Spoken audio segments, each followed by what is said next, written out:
Mobile پہ قرآن کی تلاوت بالکل جائز ہے، فلمیں دیکھنا جائز ہے، قرآن کے لیے مسئلہ پوچھتے ہو؟ کوئی عقل خراب ہو گیا ہے کیا؟ یعنی بری چیز دیکھو تو وہ تو مولوی سے نہیں پوچھتے، قرآن ہے چاہے وہ کاغذ پہ لکھا ہو، پتھر پہ لکھا ہو۔ حضور کے زمانے میں قرآن شریف کون سے کاغذ تھے، کون سی چھپائی ہوئی تھی؟ کھجور کے ٹکڑوں پہ تھے، لکڑیوں پہ تھے، اس کے بعد یہ پتھروں پہ تھے۔ بار بار عمرہ افضل ہے یا طواف؟ طواف افضل ہے۔ حجر اسود سے گزر گئے، پھر یاد آیا استلام نہیں کیا، کوئی حرج نہیں، گزر جاؤ۔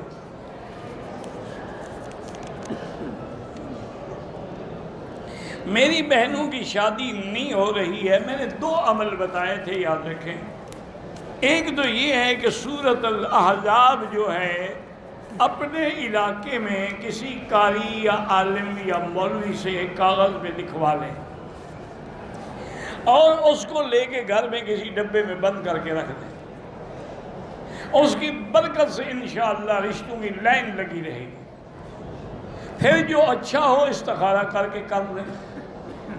اور دوسرا وظیفہ یہ ہے کہ 3 دفعہ روزانہ سورۃ الرحمن اول آخر پڑھ کے اگر دعا کریں پھر بھی انشاءاللہ خیر کے رشتے آ جائیں گے۔ بلکہ آج میں کتاب پڑھ رہا تھا، ان نے یہ بھی لکھا ہے کہ جن لوگوں کا شوگر کنٹرول نہیں ہوتا وہ اگر 3 دفعہ سورۃ الرحمن پڑھ کے پانی پہ دم کر کے پیتے رہیں تو 11 دن میں شوگر ختم ہو جائے گا۔ اللہ عالم۔ ہمارا تو قرآن پر ایمان ہے نا، ہم یہ نہیں دیکھتے کس نے لکھا ہے، ہم دیکھتے ہیں کہ لکھا کیا ہے۔ یہ پسند کی شادی اسی طرح ہو جائے گی۔ شوہر نے بیوی کو پرچی پہ 3 طلاق لفظ لکھ کر گھر میں ٹیبل پہ رکھ کے چلا گیا، بیوی کو فون کر کے کہا کہ ٹیبل پہ کچھ رکھا اٹھا لو، بیوی نے دیکھا تو وہ طلاق کی پرچی ہوئی تھی، اس وقت میکے چلی گئی، راضی ہونا چاہے، وہ راضی نہیں ہو سکتے، 3 طلاق ہو گئی، یہ طلاق مغلظہ ہے، وہ بیوی پہلے شوہر کے پاس نہیں آ سکتی جب تک دوسری جگہ شادی نہ کرے۔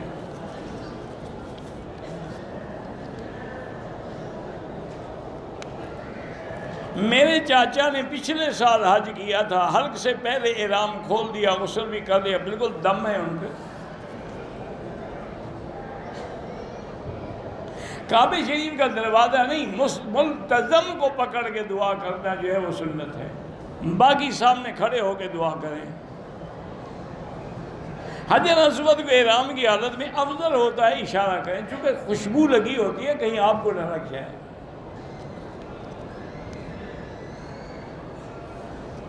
غار ہیرا یا غار ثور بالکل جا سکتے ہیں، لیکن یہ لوگوں نے رواج بنا رکھا ہے کہ نفل پڑھو اور یہ کرو، یہ تو سب بدعت ہیں۔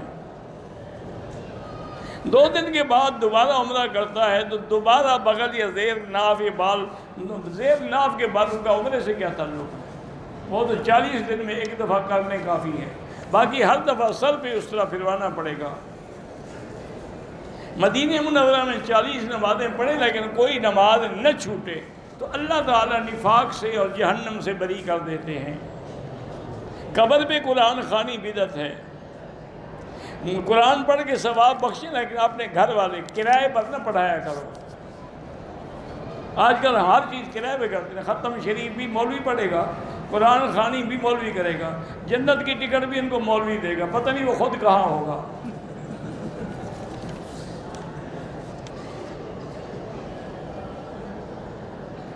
کہتے جی آپ نے کہا تھا ٹینشن ہر بندے کو ہوتی ہے، جو انسان ہے اس کو تو ہوگی، حیوان کو نہیں ہوتی، اسی لیے وہ گھاس کھاتا رہتا ہے، گھاس وہ کبھی نہیں دیکھتا کہ انسان کو کیسے ٹینشن نہ ہو۔ حضور صلی اللہ علیہ وسلم غم میں آپ کی داڑھی کے بال سفید ہو گئے تو اور کسی کی کیا طاقت ہے کہ غم نہ ہو۔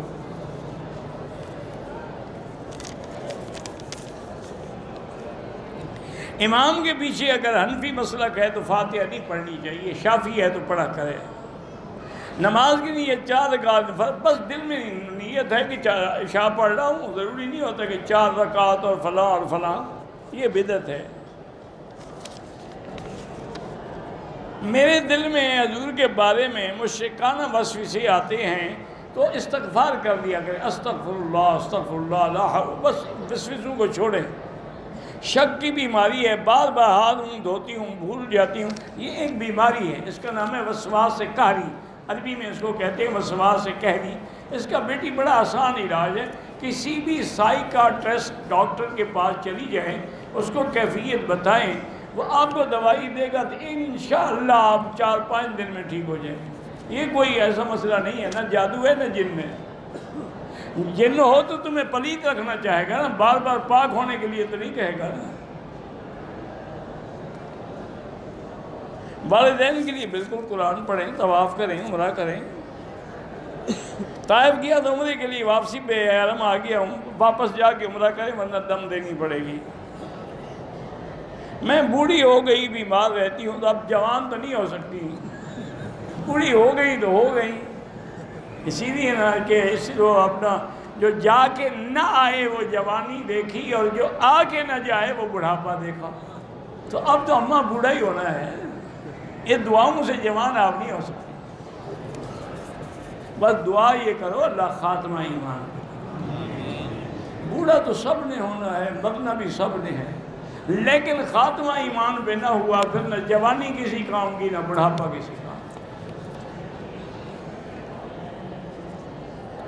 پاکستان سے حاجیوں نے طائف کی زیارت چلے گئے، عمرہ نہیں کیا، عمرہ کرے ورنہ دم دینی ہوگی۔ صفا مروہ کے دوسرے چکر میں ویل چیئر والے نے پیچھے سے ریڑھی زخمی کر دیا، خون نکل آیا، کوئی حرج نہیں، چکر مکمل کر لیے ٹھیک ہو گیا، کیونکہ صفا مروہ بغیر وضو کے بھی جائز ہے۔